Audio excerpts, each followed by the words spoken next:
Hi guys, my name is Phil Straw. I work for SoftIron. SoftIron make storage appliances based on Ceph. And we gave a talk earlier on about Ceph running on ARM64, but I thought an interesting 5-minute talk might be to talk about a mission we've been on to make the world's lowest power storage appliance. And by that, I mean an appliance that is, say, minimum 50 terabytes, running in the class of 10 gigabits per second. And in a little while, I'll talk about why you care about that, other than just cost and everything else. But, you know, it's kind of, when we started this 5 years ago, it's a little bit like Matt Damon in The Martian. You know, you're on a mission, you got your mission here, and you're gonna have to science the bleep out of it. So anytime you start with you have to do a bunch of science, you need test tubes, slide rules, and you need a control group.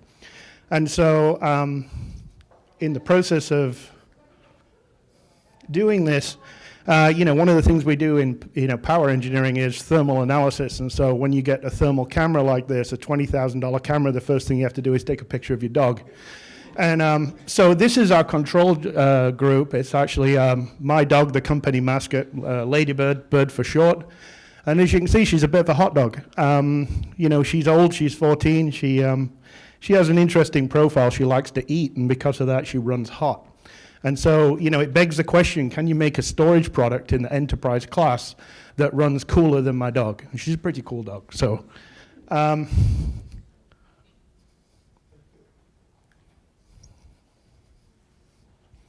so basically, here are the results. So we managed to make this 10 gigabit per second, 50 terabyte footprint run in way less than 100 watts. And to do that, we kind of did a lot of science, took a lot of thermal pictures.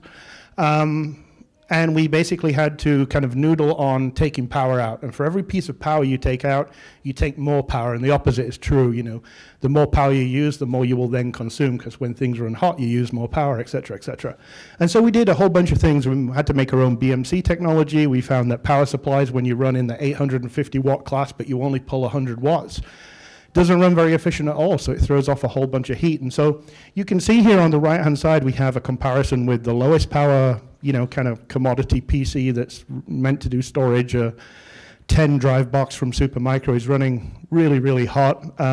We build our products around ARM64. When it's, bulk storage, we have 14 drives in our unit.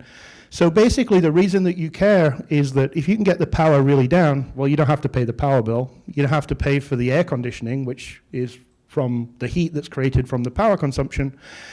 And when you can reduce the temperature of the drives by, say, 25 degrees, which we do, for example, in this comparison, what happens is you basically double the reliability of the drives. That's based on data from Seagate and HGST. And so, you have a doubling of the hard drives. You essentially elongate the life and make your life easier.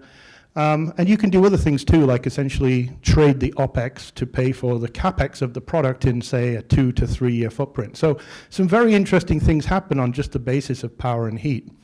And so basically that's the story of our journey. We scienced the bleep out of it. These are the results that we got, which, at some point you really care about. And if you're the kind of person that runs at rack level scale, often people have power ceilings where, running storage products are typically very hot. Like the thing on the left-hand side, the SoftIron hyperdrive runs in less than 100 watts. The thing on the right-hand side is running in 500 watts with, only 10 drives versus 14. When you look at the rack level scale, often people reach a ceiling of, say, 7 to 10 kilowatts of total power, and they basically rent thin air because they can't fill the rack. So in our case, we always fill the rack. So anyhow, that's the journey of, my dog Bird, and how we scienced the bleep out of making a product that runs in the 10 gigabit class in less than 100 watts. So that's about time for me.